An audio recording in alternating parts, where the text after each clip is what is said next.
This is so disgusting. Meghan Markle is already cashing in on her royal return before the royal return has even been entirely agreed. And this should be a major warning to King Charles why he needs to start listening to Prince William on these matters. At the same time, Catherine, the Princess of Wales, is biting back. And I'm going to tell you how, because of course, in the true style of the Princess of Wales, she is doing so in a classy and subtle manner. But I see it and I love it. So let me take you through this. Firstly, almost immediately, as the headline started to be leaked last week that Meghan was going to be back in the United Kingdom with the two children against the wishes of William and Catherine, she knew that there was a commercial opportunity and timed to go out at this exact moment that the headlines were sparking massive debate in the royal fraternity. Meghan Markle pushed out a was never propaganda ad for the summer hostess, with words that read, "Summer invitations have a way of arriving all at once. Oh, we see what you're doing, Meghan, and this is just gross." A backyard dinner, an impromptu gathering on the patio, a table that seems to grow as more friends arrive. For your next soiree, bring a bottle of our 2024 Marlborough Sauvignon Blanc to open and enjoy together. Bright, refreshing, and made for lingering conversations. And for your hostess, a thoughtful gift to enjoy beyond the evening. Our favourites gifted pairs beautifully with the season, featuring a giftable box of our fruit spreads they can savour in the days ahead, along with chocolates, perfect for sharing around the table that night. A simple gesture and a way to say thank you. Well, we know you have to sell your rotting product, which is literally going out of date as we speak in warehouses. But don't you dare use our royal family to do so, as according to Taz pointed out. That poisonous viper. She's now done a post talking about summer invitations. This is her doing an attention grab with all this nonsense regarding them coming to the UK. She's pushing the story about the invite now coming from the king. It's one big game to her. But royal YouTube sensation P. Diner, I would argue it's more than one big game. For Meghan, this is about commercial survival.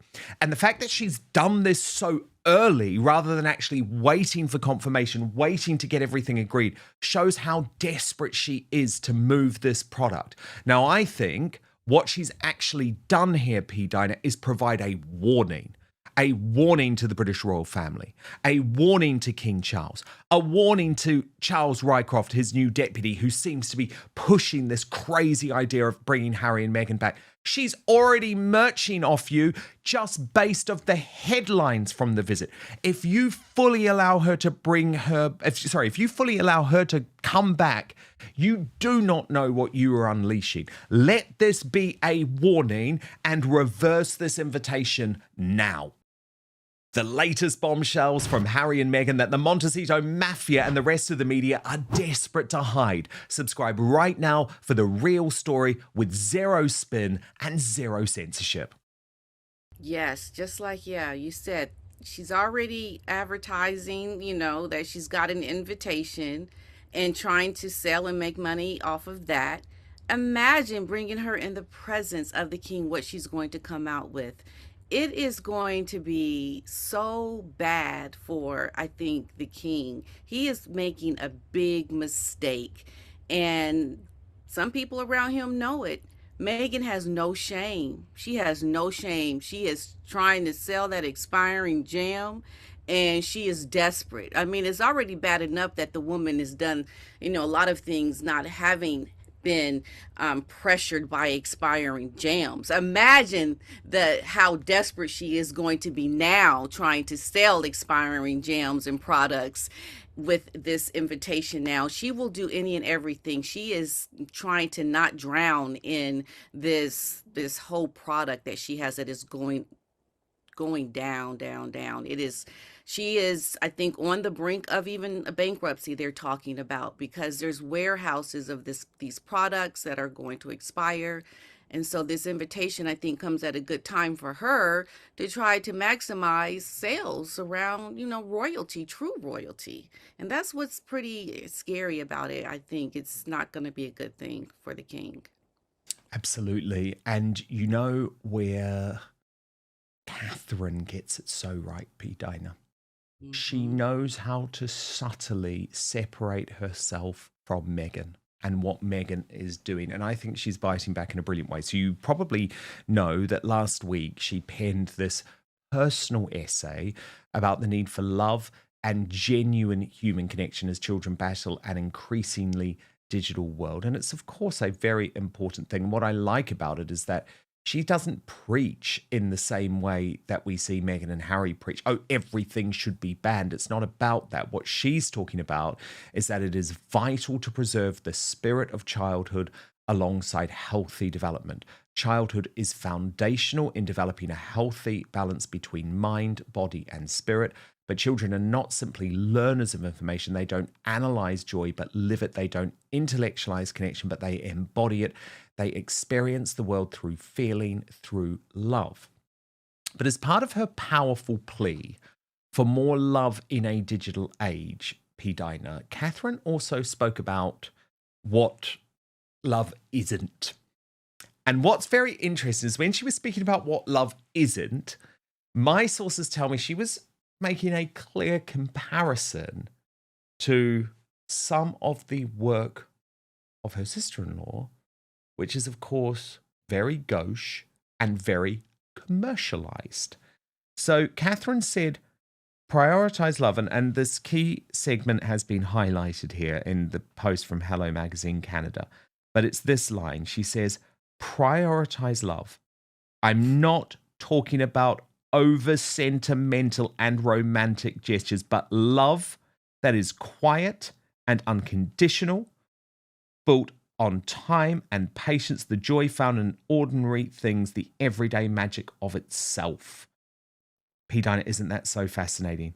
I'm not talking about over sentimental and romantic gestures. Let's just compare that now immediately to the email Hmm.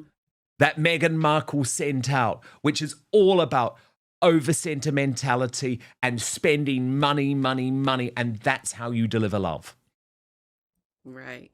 I think, yeah, love is very natural. Love does not manipulate. Love is not trying to over glamorize and to be something that feels like too much. It's simple. It's not complicated. And Megan does not have, I believe, the true, authentic love in her to even come across in a way that Catherine does so naturally. And that is what has hurt Megan a lot of times is, she doesn't come off in a way that people feel is sincere and loving and a true nature. And that's something you either have or you don't. I think Megan has gone through this storytelling and manipulation so long that she doesn't even know how to get to something that is real and authentic anymore.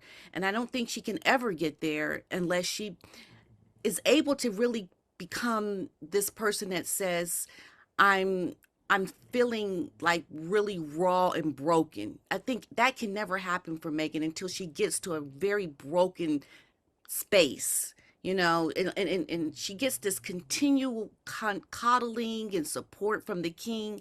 She'll never get to that place where she needs to be broken to understand how to build herself up to be more natural and authentic. It's like this continual high of trying to be something she isn't because she hasn't suffered any consequences, true consequences, to rebuild herself. And that's the problem that she will always have. The king is not doing her any service by trying to give in to Harry and Meghan. The best thing he can do is to really show these two what they have done, to break them so that they can learn something and be better. But they'll never be better because they're not suffering of any consequences.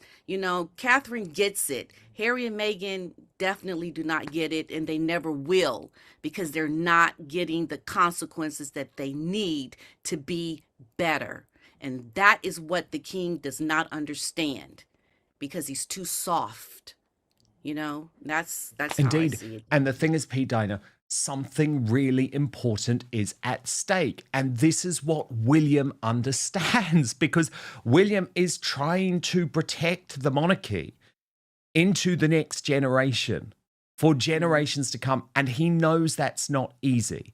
And unfortunately, P. Dina, even though it's great that he has come through maybe the worst of his health crisis, where we didn't even necessarily think he was going to be able to return to a full series of engagements, Charles has damaged the support for the monarchy as a result of his dealings with Andrew and now Harry. This, unfortunately, and I do not celebrate this, everyone should know by now, one of the reasons I'm sometimes critical of the British royal family is because I am such a royalist and I am such a monarchist. But this new poll shows that support for the monarchy is actually at its lowest levels in 30 years. And this was reported by the Daily Telegraph, again, a pro-monarchy newspaper.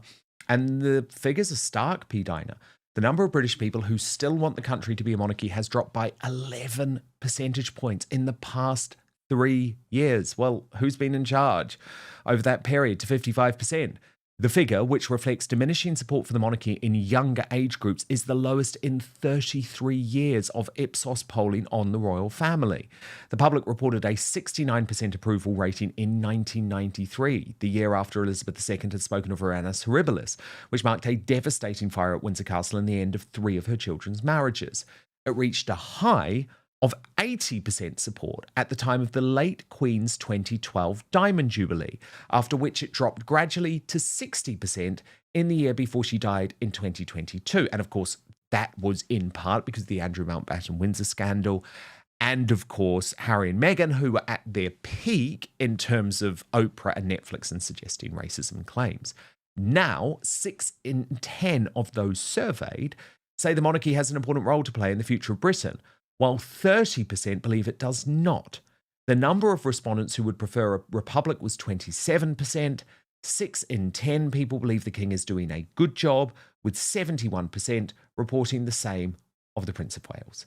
The Ipsos poll of 1,062 British adults was undertaken in March, shortly after the arrest of Mr. Mountbatten Windsor on suspicion of misconduct in public office. The most significant fall in support has been among young people. The poll found that 33% of 18 to 34-year-olds supported monarchy today, compared with 74% in 2013. This is getting attention for all, just as reports continue to circulate about the possibility of Prince Harry and Meghan returning to the United Kingdom for future royal events. A new controversy has erupted, and critics are already sounding the alarm.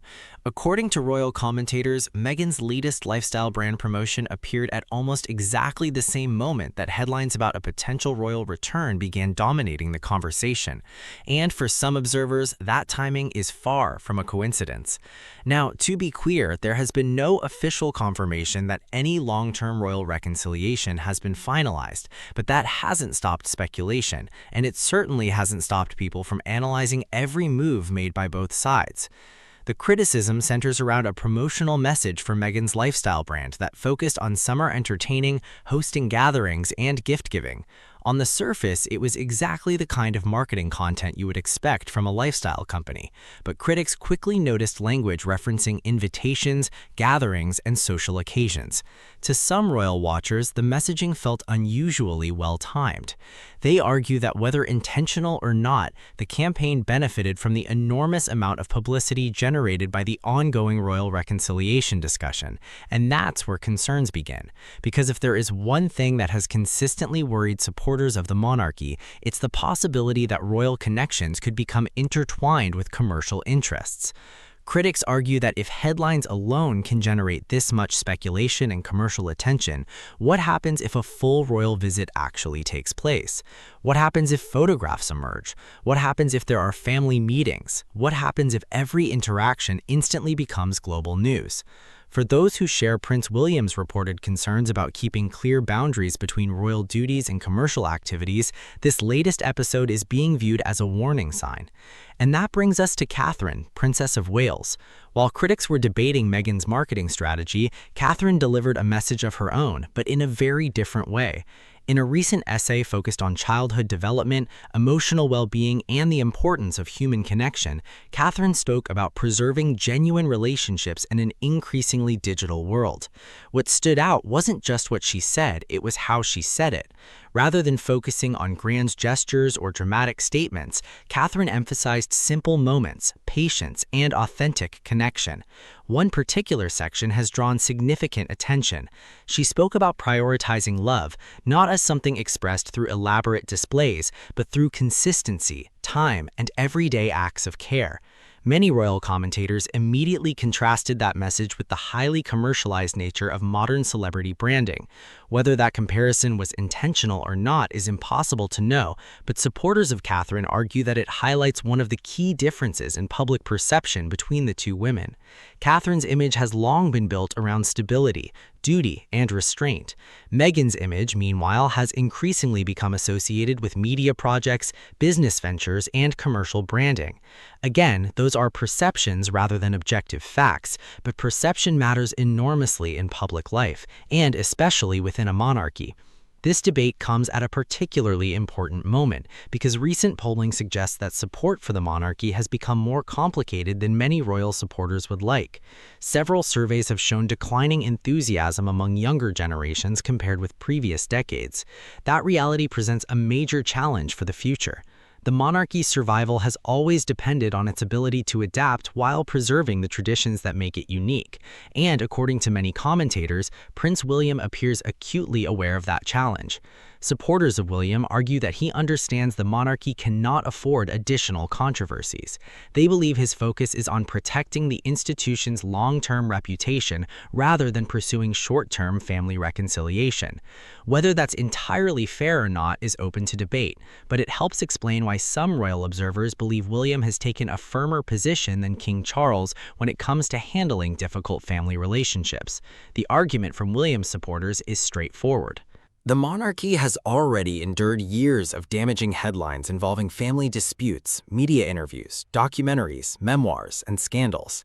Adding further uncertainty into the equation could carry risks, and those risks become even greater if public attention shifts away from the institution itself and toward personal drama. At the same time, critics of William's approach argue that family reconciliation should always remain possible. They point out that healing divisions can sometimes strengthen institutions rather than weaken them. So this debate is far from settled. What is clear, however, is that the future direction of the monarchy increasingly appears tied to William and Catherine. Polls consistently show strong approval ratings for the Prince and Princess of Wales. Many supporters see them as representing a modern version of monarchy, one that balances public service with family life. And that brings us to another important point. Some critics have recently revived old claims that William carries out fewer engagements than other senior royals. Supporters push back strongly against that criticism. They argue that measuring effectiveness solely by the number of appearances misses the bigger picture. William has repeatedly emphasized the importance of being present for his family, particularly during difficult periods. For many people, that approach feels relatable. Rather than trying to maximize the number of ribbon-cutting ceremonies, supporters say William is focused on quality over quantity. And in an era when public expectations are changing, that strategy may ultimately prove successful. The monarchy today is not the monarchy of decades past. The public wants transparency, the public wants accountability, and increasingly, the public wants authenticity.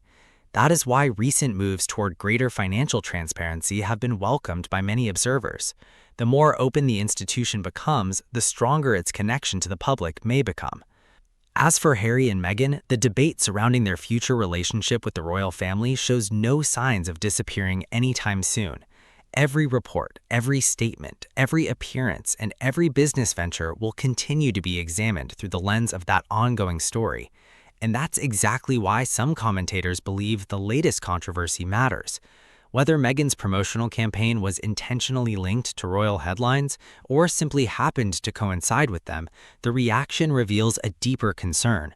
For many royal supporters, the central question is no longer about personalities, it's about the future of the institution itself.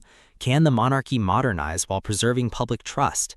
Can family reconciliation happen without creating new controversies?